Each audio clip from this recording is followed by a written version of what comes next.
성부, 성자, 성령의 이름으로 새벽 기도를 시작했습니다. 찬송가 425장을 찬양드리겠습니다. 주님의 뜻을 이루소서. 고요한 중에 기다리니 진흙과 같은 날개 듭서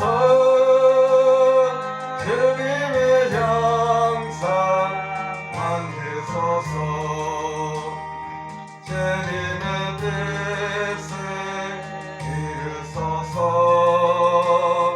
주님 나라 앞에 엎드리니 나의 맘속은 달빛이 솟는 바다에게 하옵소서. 주님의 뜻을 이루소서.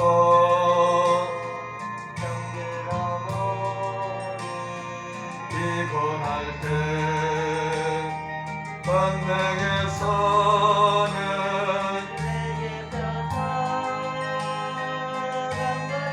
하여 주옵소서.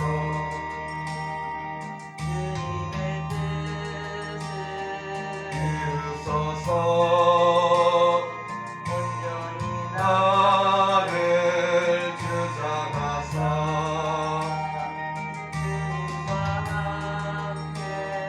동행함을 알게 하옵소서. 네, 한번 신경으로 시간 모두하겠습니다.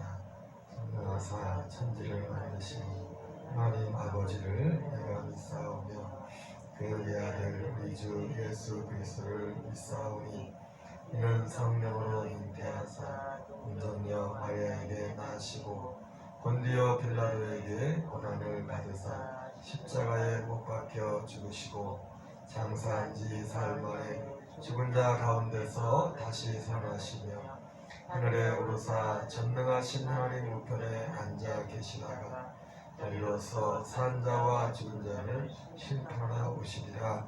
성령을 믿사오며 거룩한 공예와 성도가 들교통하는 것과 죄를 사하여 주시는 것과 몸이 다시 사는 것과 영원히 사는 것을 믿사옵나이다. 아멘.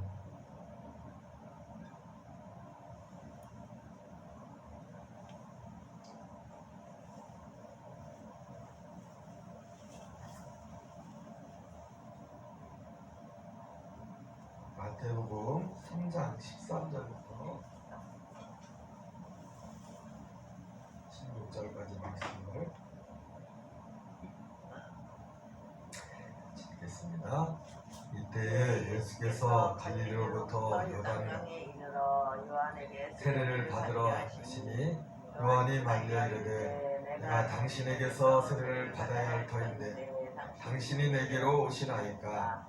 예수께서 대답하시되 이제 하라가라. 우리가 이와 같이 하여 모든 의를 이루는 것이 합당하리라 하시니 이에 요한이 하라가는지라. 예수께서 세례를 받으시고 구원불에서 올라오실새 하늘이 열리고 하나님의 성령이 비둘기같이 내려 자기 위에 임하심을 보시더니. 아멘. 할렐루야. 우리 이번 주에 예수님의 공생의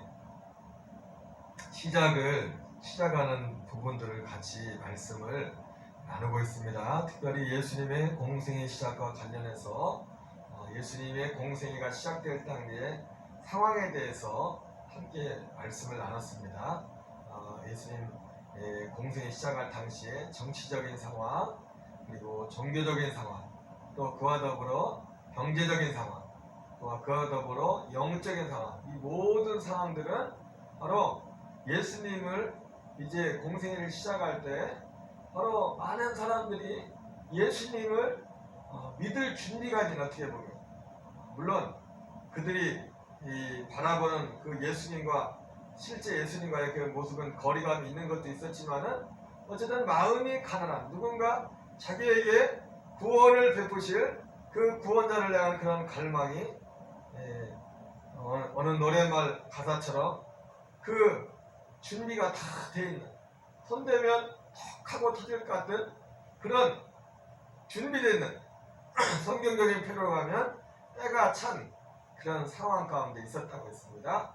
그리고 어제 이제 살펴봤던 말씀은 그럼에도 불구하고 그러한 사람들이 다 예수님을 믿을 준비 그런 어떤 영적인 그런 상황에 기었음에도 불구하고 세례 요한과 같은 그런 사람이 필요했다는 것입니다. 얼마나 많은 사람들이 지금도 신천지나 수많은 이단에 가는 사람들이 많습니까? 그러니까 그들이 어떤 그 바탕 가운데는 그래도 그들이 어떤 신앙적인 것을 받아들일 어떻게 보면 일반 우리 기존 교회 다니는 일반 교인들보다 이단에 가 있는 사람들의 어떤 신앙적인 열심과 산마음은 따라가지 못합니다. 그 사람들 따라가지 못하는 사람들이 많아요. 아니 저는 어떻게 보면 우리 교회 일반 교인들 가운데 신천지가 꼬셔도 안 갈 사람들도 많아요. 왜? 신앙적인 열심이 없어요. 이단에 가는 사람들은요. 적어도 이단에 아무나 가는 게 이단에 가는 사람들 가운데는 이들이 잘못돼가지고 그들이 거기에 푹 빠지잖아요. 뭔가 기본적인 어떤 열심과 이런 것들이 있기 때문에 그들이 가는 것이. 어쨌든 이러한 때가 차서 그들이 다 예수님을 믿을 그런 준비가 되어 있었지만은 그러나 세례 요한 같은 사람이 그러기 때문에 더 소중했다는 것입니다. 예수님께서는 여자에게서 난 자 중에 세례 요한보다 큰 자가 없다. 이렇게 예수님이 말씀하셨어요. 그것은 그 세례 요한의 그 사람의 그 개인의 어떤 개인적인 됨됨이에도 문제가 있겠지만은 거기에 관한 말씀이기도 하겠지만은 그 세례 요한의 그 역할이 그만큼 얼마나 큰 것이었다는 말씀을 드린 겁니다. 세례 요한이 중요한 것은 세례 요한 그 사람 한 사람이 그 사람이 중요하기도 했지만은 세례 요한이 중요한 그 이유는 바로 그가 사람들을 예수님께로 인도하는 그런 사명을 감당했기 때문에 그렇습니다. 결국 우리의 삶이 정말 우리의 삶에 중요한 의미가 되려면 우리의 삶이 예수님과 클릭되는 예수님과 하나 되는 그런 역사가 있어야 된다는 것입니다. 오늘은 특별히 그러한 세례 요한과 예수님과의 만남, 특별히 성경에서는 세례 요한과 예수님의 첫 만남을 기록하고 있어요. 성경 다른 곳에는 세례 요한과 예수님이 만났다는 그 전에 만났다는 이야기가 없죠. 물론 세례 요한과 예수님이 이 세상에 태어나기 전에 사실은 만났었어요. 어디서 만났어요? 어머니 뱃속에서 만났죠. 엘리사벳이 세례 요한 엘리사벳이 태어난 그 뱃속에서 이제 6개월째 됐을 때 그때 갈릴리 나사렛에 있는 처녀 마리아에게 요셉과 약혼한 처녀 마리아에게 천사가 찾아가서 예수님의 그 잉태 소식을 알리죠. 예수님이 잉태될 것을 마리아가 그것을 받아들일 수 없었지만 믿음으로 받아들였고 아마도 그 시점이 믿음으로 아멘하는 순간에 그 순간에 성령으로 잉태된 겁니다. 그리고 물론 그때 잉태됐을 때 뭘 인식이 있겠습니까? 그리고 나서 이 마리아와 엘리사벳은 성경에 뭐라고 하면 친족이라고 표현됐어요. 내 친족 엘리사벳도 본래 잉태하지 못한다고 하던 내 친족 엘리사벳도 이미 잉태한 지 6개월이 되었다. 이렇게 말씀하고 있어요. 6개월이 되었다. 누가복음 1장에 그러면서 그 말씀을 왜 세례요한이 마리아에게 천사가 왜 그 말을 했죠? 그 말을 할 때 은혜가 있을지어다 그 잉태 소식을 성령으로 잉태된 것을 말하니까 그걸 받아들일 수가 없는 겁니다. 이해가 안 되는 거예요. 그때 그것을 설득하기 위해서 그 엘리사벳의 잉태 소식을 얘기하는 겁니다. 그리고 그 말씀을 듣고 마리아가 그 말씀에 아멘을 합니다. 그리고 성경에 보면은 누가복음 1장 39절에 마리아가 빨리 산골로 달려가서 유대 한 동네에 갔다 이렇게 말씀하고 있어요. 우리가 이 성경을 보면은 두 가지 단의 문자만 보면은 함정에 빠질 수 있는 게 뭐냐면 엘리사벳과 마리아의 그 사는 그런 동네가 첫째는 친족이라는 말이 어쨌든 친족은 가까운 사이잖아요. 그러니까 마리아와 엘리사벳은 그렇게 가까운 데 살았나 보다. 그리고 이 친족이라는 단어와 그 소식을 듣고서 빨리 달려가서 유대 한 동네에 이르러 마치 요 친족이라는 단어와 빨리 달려가서 유대 한 동네에 이르러 엘리사벳 있는데 갔다. 그렇게 성경의 표현을 그걸 두 말씀을 조합을 하면 마치 엘리사벳하고 마리아가 살던 동네가 여기서 뭐 도덕증, 여기서 느낌이 안 그래? 여기서 도덕증, 여기 뭐 더 가까우면 여기서 뭐 장수증, 뭐 조금 길게 잡아도 뭐 고흥증, 뭐 포도증, 그 정도로 우리가 생각할 수가 있어요. 근데 사실은 거리가 꽤 멀어요. 빨리 그냥 어제같이 교통이 좋아도 차라리 도로가 잘 뚫렸어도 고속도로로 간다고 해도 여기서 거의 전주까지는 가는 거리가 될 겁니다. 가려는 거리, 이동 거리가. 왜냐면 나사렛 마리아는 나사렛에 살았고 갈릴리 나사렛에 살았고 엘리사벳 남편이 사가랴잖아요. 직업이 뭐예요? 제사장. 제사를 이름을 냈어요. 제사는 어디서 드렸어요? 예루살렘 성전에 있었잖아요. 유대. 그래서 성경에 보니까 빨리 한 동네에 가서 유대의 한 동네에 일어났다고 했어요. 거기가 세례 요한의 고향인 엔케림입니다. 엔케림을 검색하면은 예루살렘 남서쪽에 한 8km쯤에 있다고. 그러니까 이 거리가 상당히 먼 거리예요. 예수님이 오늘 성경에 보면 예수님이 갈릴리로부터 요단강에 이르러 요한에게 세례를 받으려 이렇게 나왔다고 했습니다. 쭉 보면은 여기 보세요. 이게 지도를 보면은 이 화살표가 지금 글씨 때문에 가려져 있지만은 지금 갈릴리 나사렛에서 예수님이 세례 받으러 지금 요단강으로 온 겁니다. 요단강으로 왔는데 이게 정확히 보통 사람들이 예수님이 세례 받으러 올 때도 이렇게 왔지만은 그죠? 세례 받으러 와서 얘가 지금 이 점 있는 것이 벳다바라라고 되어 있는 데가 베단입니다. 베단이 예수님이 요한이 세례를 베푼 곳 그리고 건너서 요단강을 건너서 여리고 마치 이스라엘 출애굽한 이스라엘 백성들이 지금 요단강을 건너서 여리고에 들어간 거하고 이게 똑같아요. 코스가. 그리고 예수님이 여기서 세례를 받았고 이스라엘 백성들이 요단강을 걷는 게 뭐냐면 세례받은 거예요. 1차 세례는 출애굽할 때 홍해를 걷는 게 1차 세례를 받은 것이고 2차 세례가 뭐예요? 출애굽 1세대는 어차피 다 죽었으니까 굳이 하나님께서 이스라엘 백성을 40년 광야 훈련을 시키고서 요단강 안 가는 것도 바로 직선으로도 데리고 갈 수 있거든요. 그런데 굳이 올라가려고 돌고 돌아서 모압 평지에서 요단강을 건너게 한 것은 이것이 출애굽 1세대가 홍해를 걷는 것처럼 홍해를 걷는 것을 사도 바울은 고린도서 10장에서 세례받았다고 하잖아요. 이제 이 출애굽 2세대는 세례를 안 받았잖아요. 요단강을 걷는 것이 세례를 받은 거예요. 바로 그 여기서 세례요한도 세례를 베풀었고 예수님도 여기서 세례를 받으셨어요. 그러니까 예수님의 이런 발자취를 보면 그런 과정과 다 연관이 있어요. 어쨌든 이 예수님께서 이 오늘 읽은 마태복음 오늘 이 3장에 나와 있는 오늘 이 말씀 세례받으러 오시는 갈릴리에서 요단강으로 세례받으러 왔다 했을 때 이 한 절에 이 내용이 이 화살표 가운데 있어요. 그런데 이것이 단순히 예수님께서 세례받으러 올 때만 온 게 아니라 일반적으로 갈릴리에서 나사렛으로 아니 유대 지역으로 올 때 이동 경로예요. 바로 육로로도 올 수 있는데 육로로는 길이 없어서가 아니라 사마리아 지역은 사람들과 한동안 사마리아 지역을 평가를 안 해요. 위험해요. 지금도 사마리아 지역에는 사마리아인들이 순수 사마리아인들이 살고 있고 그 사마리아 특별히 세계면은 야곱의 우물이 있죠. 숙과생에게 만났던 거기에는 아랍 사람들이 살고 있어서 지금도 물론 거기 굳이 거기만 그런지는 않죠. 이스라엘 가운데 요즘 얘기 들어보니까 이스라엘이 백신 접종을 세계에서 1등이죠. 지금 제일 많이 했죠. 그죠?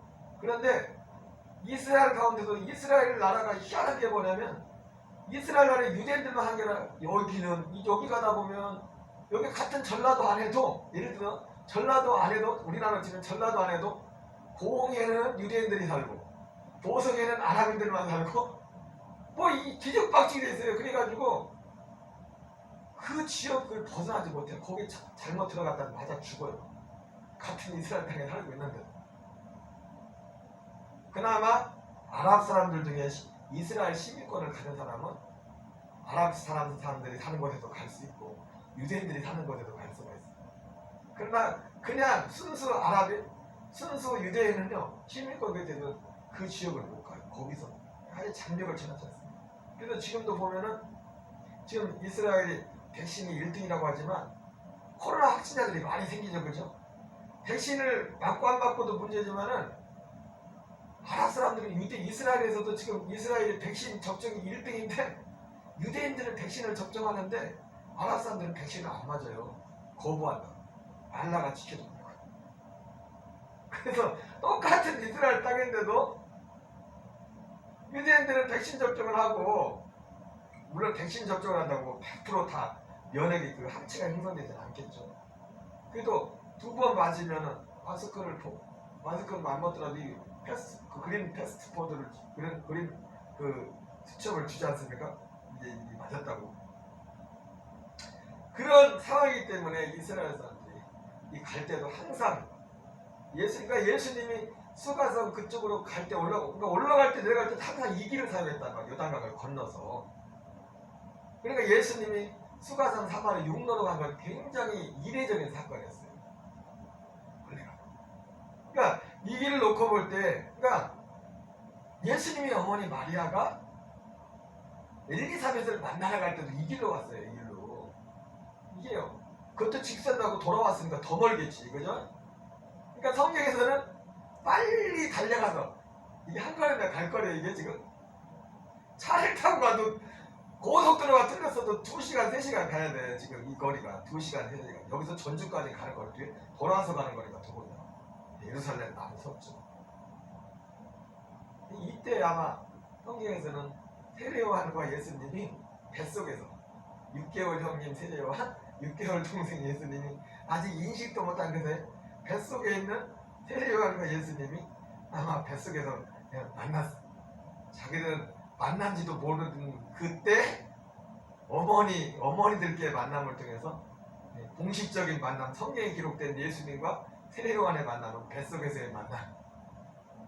그리고서 성경에 기록된 정말 공식적인 예수님과 세례요한의 만남이 오늘 이 세례받는 이 세례터에서 만나게 된 것이죠.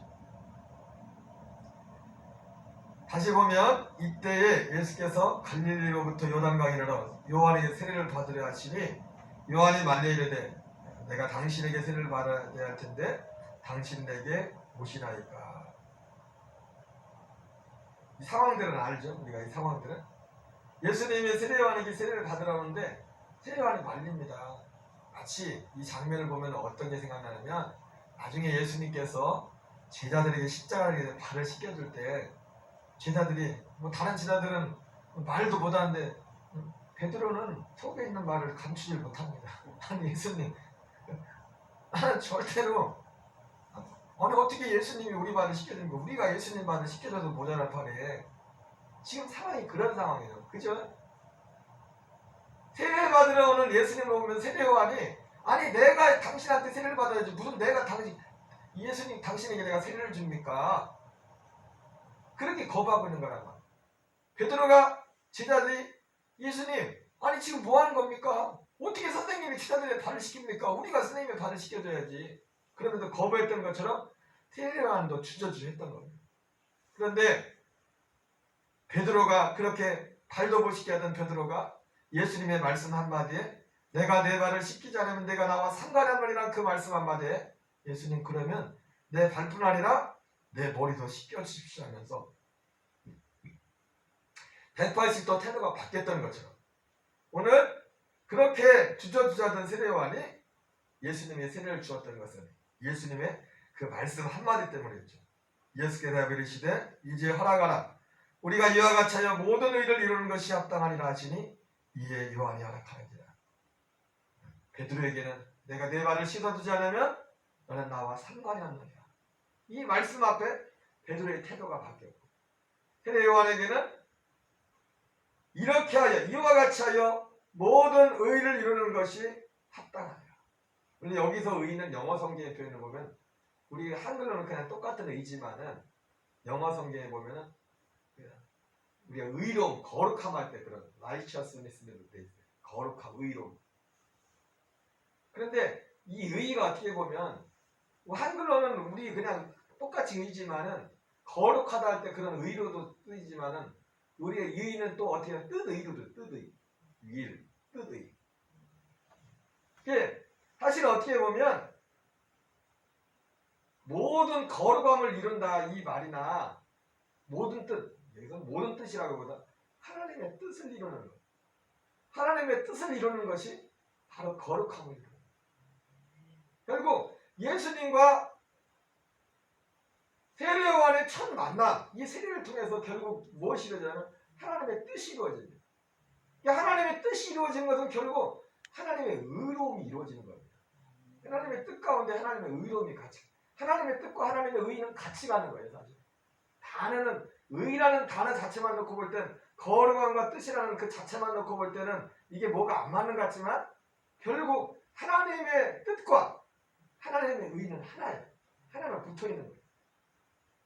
그래서 오늘 예수님과 세례요한의 첫 만남을 통해서 공식적인 공적인 첫 만남을 통하여 하나님의 의를 이루는 것입니다. 바로 그것이 구체적인 세례였죠. 세례. 예수님이 세례를 받고 예수님도 세례를 받으시고 기도하실 때 하늘이 열리며 성령이 비둘같은 형체로 그 위에 강림하시더니 하늘로부터 소리가 나기를 너는 내 사랑하는 아들이라 내가 너를 기뻐하노라. 예수님이 세례요한에게 받으신 그런 세례는 그런데 다른 사람들이 받은 세례와 의미가 다릅니다. 다른 사람들이 세례를 받은 것은 죄사함을 받게 하는 회개의 세례를 받았다고 했어요. 그러니까 예수님이 받은 세례는 뭡니까? 예수님이 공적인 생애를 시작하는 성막으로 성경을 말한다는 그 강문호 목사님 책에 보면 구약의 제사를 드릴 때 제물을 갖고 옵니다. 제물을 갖고 오는데 제물을 이제 갖고 와서 제일 먼저 제사 지낼 때 제일 먼저 하는 게 뭐죠? 일단은 제물을 검사를 합니다. 검사를 해서 이게 흠이 있나 없나. 그래서 흠이 없으면 통과, 흠이 없으면 다시 갖고 와요. 그렇게 합니다. 그래서 그 다음에 흠이 없으면 있나 없나를 검사하고 나서 그 다음에 과정이 뭐냐면 죄인이 와가지고 죄인이 와서 그 동물에다가 짐승에다가 안수를 합니다. 안수가 뭡니까? 내 죄를 자백하는 거지, 회개하는 거죠. 그럼 내가 죄를 자백하면 이 내게 있던 죄가 이 짐승한테 다 넘어가는 거예요. 그래서 이 짐승이 방금 전까지 그냥 동물이었어요. 동물이었는데 죄인이 이 제물에다 검사하고 나서 이제 흠이 있는지 없는지 검사하고 나서 안수를 하고 난 다음에 하고 나오면 죄를 전가하고 나면 어떻게 되면 이 동물이 그 순간 제물이 되는 겁니다. 안수하지 않은 짐승은 그냥 동물이고 안수한 짐승은 제물이 됩니다. 예수님도 대제사장, 이 세례요한이 제사장이기도 하지만은 모든 사람을 대표해서 모든 사람의 죄를 대신 예수님한테 대표로 세례를 통해서 예수님한테 넘긴 거예요. 그래서 이것이 결국 마가복음 10장 예수님이 십자가 지전에 제자들에게 말했던 것처럼 너희가 구하는 것을 다 알지 못하다 내가 마시는 잔을 너희가 예수님의 고난을 말하는 거죠. 마시는 잔을 내가 마시는 잔을 여기 그리고 마시는 잔과 세례를 동일시하고 있죠. 그죠? 예수님의 고난을 의미하는 겁니다. 예수님의 고난은 왜 그랬어요? 우리의 죄를 위한 거잖아요. 인자한 것은 섬김을 받으려 하면요, 오히려 많은 사람을 섬기고 많은 사람의 대속물로 주려 하시대요. 바로 이것을 이루기 위해서 예수님이 세례요한에게 세례를 받은 거예요. 죄를. 근데 그때부터 공적인 생애가 시작된 겁니다. 그러니까 이 짐승 한 마리도 죄인이 와서 짐승한테 안수하기 전까지는 그냥 짐승이야. 사적인 생애야. 사적인.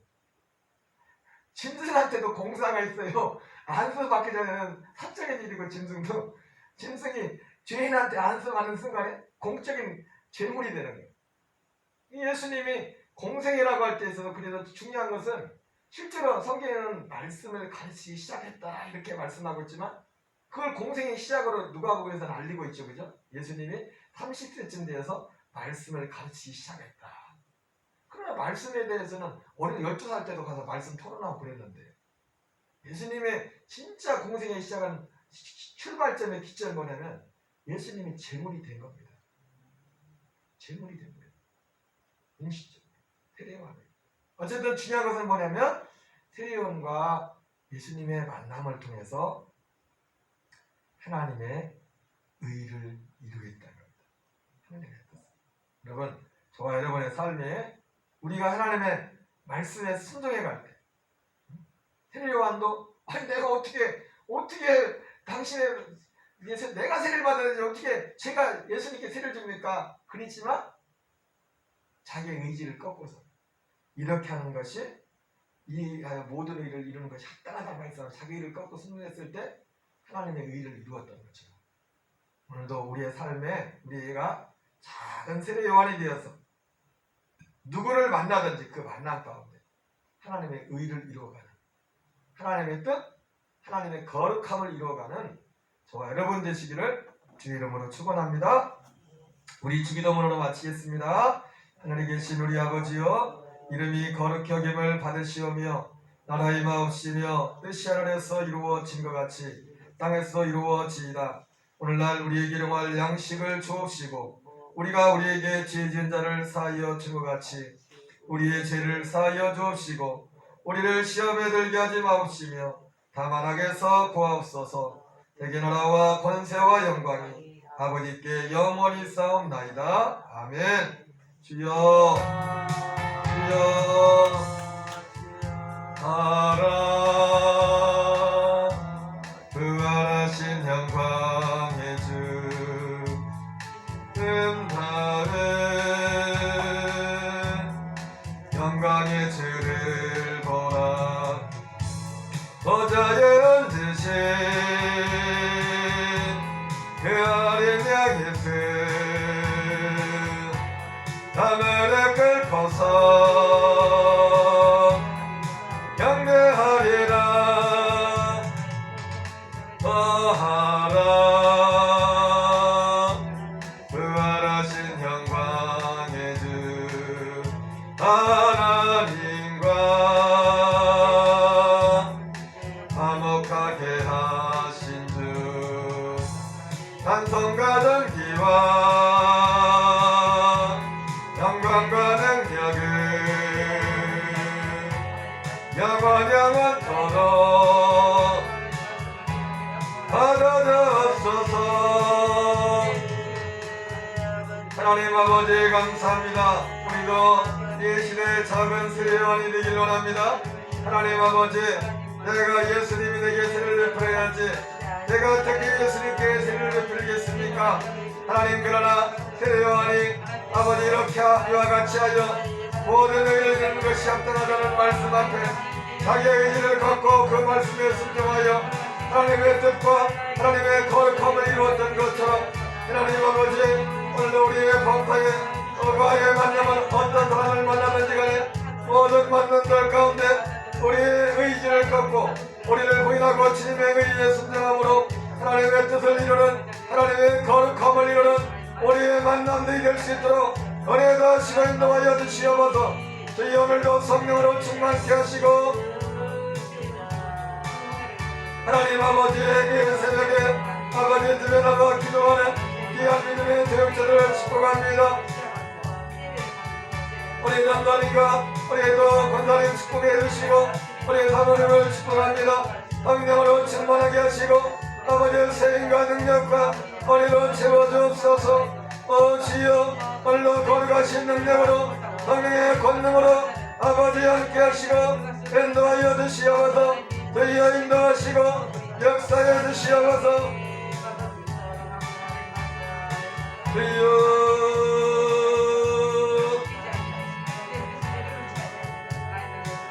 아버지 가정가정들마다 아버지 우리의 부모님들 남편과의 형제들 자녀들 아버지 다 예수님의 구원의 은혜 안에 성령의 은혜에 들을 수 있도록 하나님 도우시고 인도하시옵소서.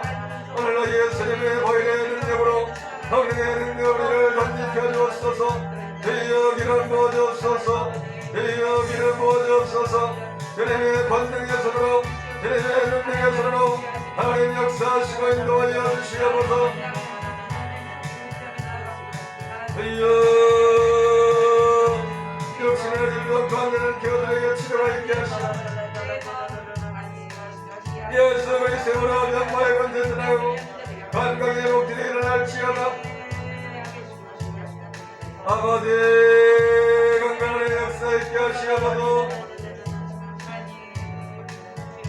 주여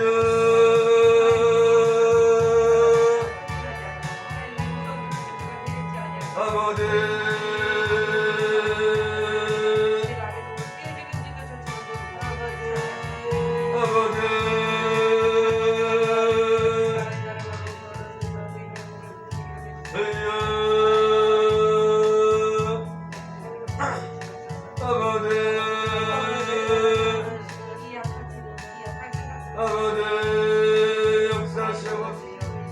알코올의 영들이 떠나게 하시고 알코올의 역사를 아담의 역사들이 결박을 받게 떠나게 하시고 아버지 역사하시고 아버지 덕동역과 지역의 설치들이 문을 닫게 하시고 덕동역과 이 지역사에 있는 설치들이 문이 닫혀질지어다.